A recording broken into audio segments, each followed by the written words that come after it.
we're here to find out to see if Esther on JP got neutered, got butchered, or whatever word you want to describe her as. But we have also got Sylvie, who's a paid unit. We've also got a surprising Final Fantasy 14 character, Final Fantasy 14 character, New Awakening, Yoshikiri Crowns, and a small change to Tidus. A smaller change than I thought it was going to be, but alright, let's get into it. So her STMR is probably the exact same as Global. Actually, it's a little bit different. The TH is not too bad, but the attack is low on the low side, so you probably would only get one for herself. The vision card's not good, unfortunately. But she's not premium, and you can tell right away that she's not premium based on what we're going to be seeing here. So, only 50 times mod buff. That already looks bad. And guess what?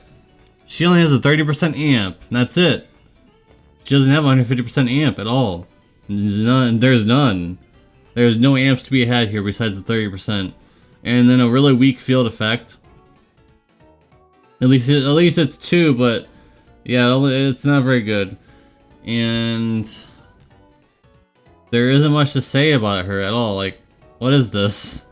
At least 40% Greatsword and Peril, I guess, but it's a weak finisher. It would only be 450 times. A 450 times finisher, non-premium, but just not even any amps or anything, like, other than the 30%. So now you have to rely on someone to give her 100%, which is better now, by the way, because now it's the single target amps are now 100% for 3 turns instead of building up. So at least that's a thing now on JP at least. But then when you go over to her Brave Shift form, at least there's something here because she is true Brave Shift. So even if she dies in this form, you'll be able to shift back over.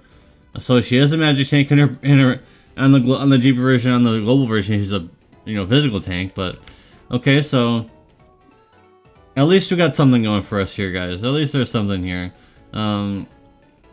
This side seems better. This is decent, and she has Omni cover, which is good. At least she's got that going for her. She got some emergency brakes. Decent emergency brakes. The one that actually counts is she gets the 89% magic break, so that's not too bad. And she gets some lightning resistance, and then Omni cover, or just the magic cover thing. Not Omni cover. That'd be really crazy. She's also got this stuff here, and then decent 75%, and then 80% for those races.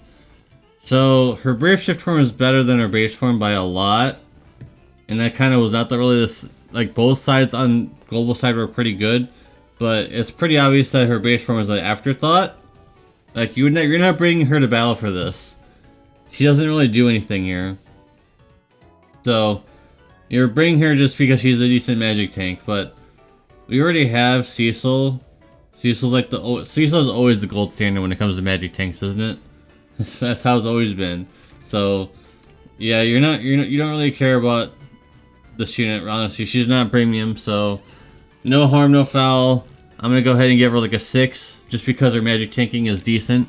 Her brave shift form is decent, but her brave form drags her down a lot. So 6 out of 10, just whatever. Okay, let's go into Sylvie. And keep in mind, she's a paid unit. You can only get her if you spend money on those tickets. You go to the EX point system thing, and you get a ticket, and you get her. So, nothing impressive in terms of STMR or TMR. She is a true Brave Shift unit. And then when you go down here, it's like, okay.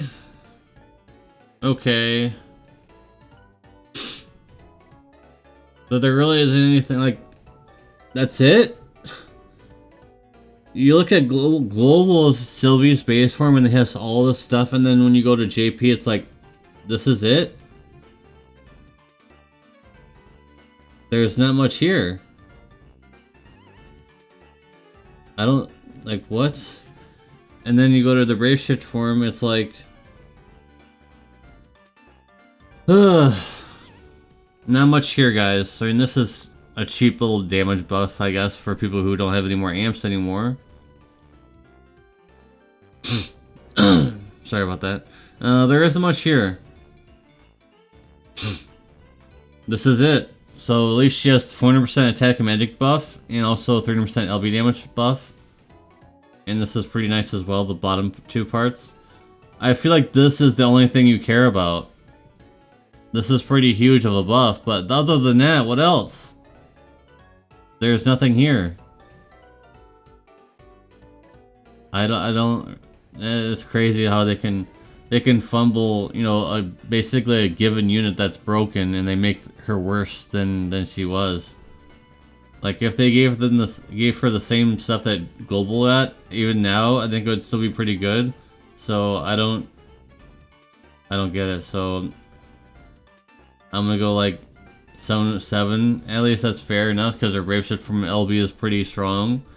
But being a paid unit, not many people are gonna pull for this, or not many people are gonna exchange for this. I think they're just gonna hold out. I think I might just hold out a little bit since she's here permanently. Might as well just wait. Now we've got Alphanod, a free. I'm assuming he's free because he has to be. He's Final Fantasy 14, but a Final Fantasy 14 character, a Nevision base unit. Nothing special in terms of TMR and STMR, and he's an SLB with, like when I saw him this morning, it was just like, is this it? Yep, that's it. So, just some basic healing, not much to go right home about, and then the unlock abilities are just whatever. This is okay, but he looks like a 5-star unit.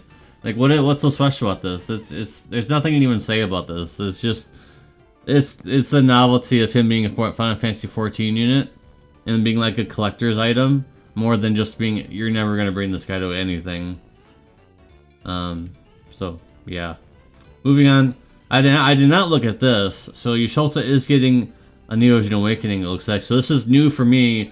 No buffs for any of this stuff here though, so no flat stuff at all. Store buff.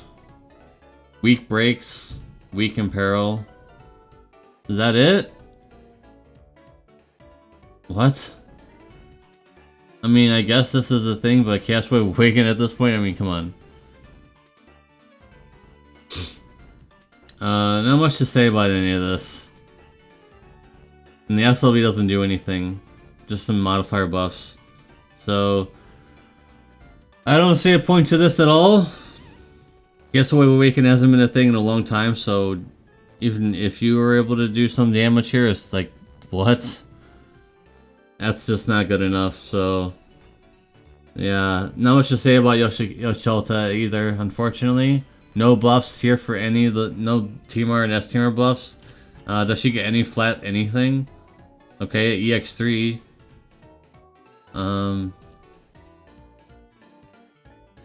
Okay, there's some man. Okay, so that's there for you at least. That's still not gonna compete with a a normal Nevision unit though. There's no way. Roy is so much better than this. So yeah. And then to chop it off, they almost did nothing with Yoshikiri either. He needed a lot of help. He did get some changes with his abilities that were for free, but all he really got for crowns is just his LB upgrade and then some stats. So like, this is not good.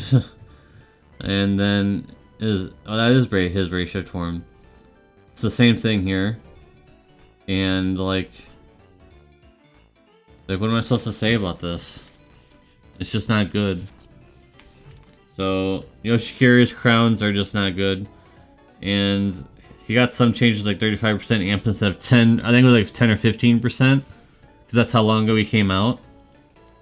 And there were probably some smaller, like I think these are 130 instead of 100% now.